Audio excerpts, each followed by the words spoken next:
Hey guys, it's Jason here.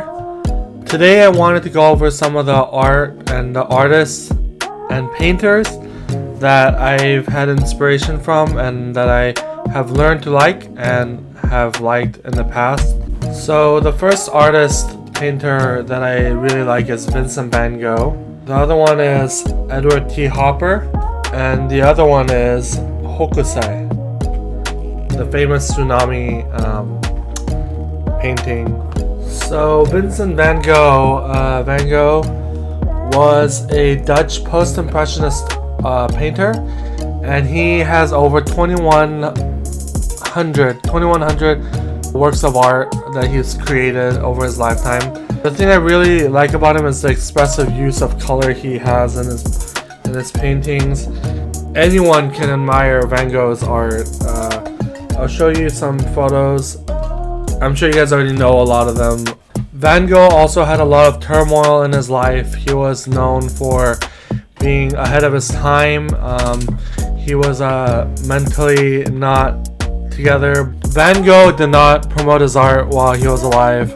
I mean, you can't when you're dead, but most of his work was renowned after his death. He only sold one painting in his lifetime. So, more about Vincent van Gogh. He was a post-impressionist artist. A story about impressionism. Claude Monet, which I don't have his book on here right now, but Claude Monet was the lead, one of the leads for Impressionism in the 1800s. So Claude Monet, not Van Gogh, Claude Monet was rejected from the Paris Salon, which is like the equivalent to being verified on Instagram or Twitter. I don't know. Or it was more prestigious than that. It was a very prestigious work of arts. It was a gallery where artists would exhibit their artwork. And Monet was rejected from the Paris Salon, and he did his own thing, and he and other impressionist artists went on doing their own thing. I think they sold their art in the streets or in another exhibit. I'm not sure on that. Somebody fact check me on the comments. Yeah, that's a little story about Impressionism, Claude Monet, and Vincent van Gogh. More about Vincent van Gogh. He suffered a lot of turmoil in his life, including mental instability.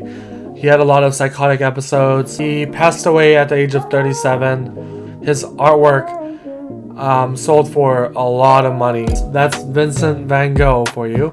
And here are some of the photos.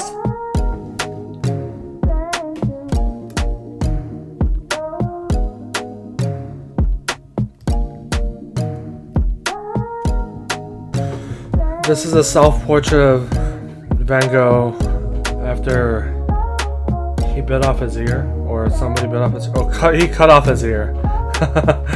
He cut off his ear.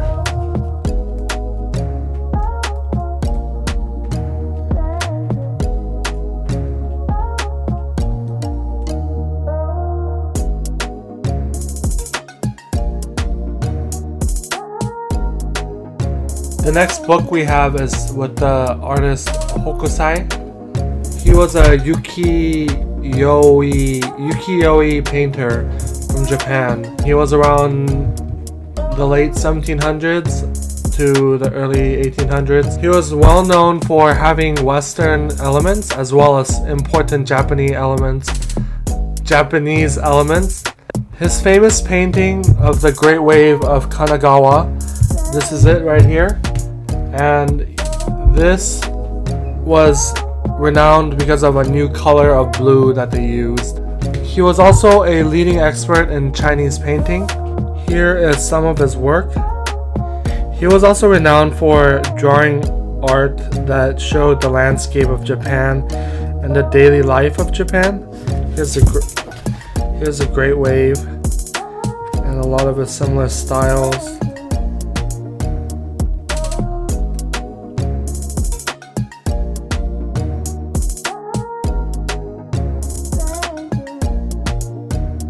So Edward Hopper, not Edward T. Hopper, as I said earlier. Again, I just found out about Edward Hopper.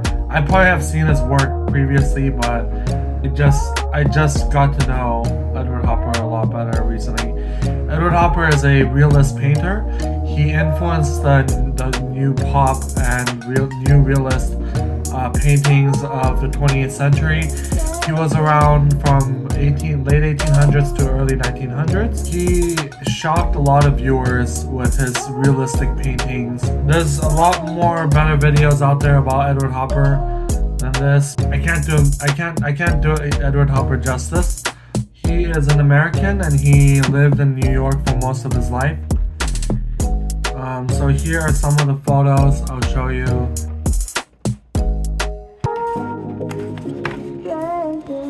This is the infamous painting of the cafe. It seems almost as if there's no windows. That's what he's known for.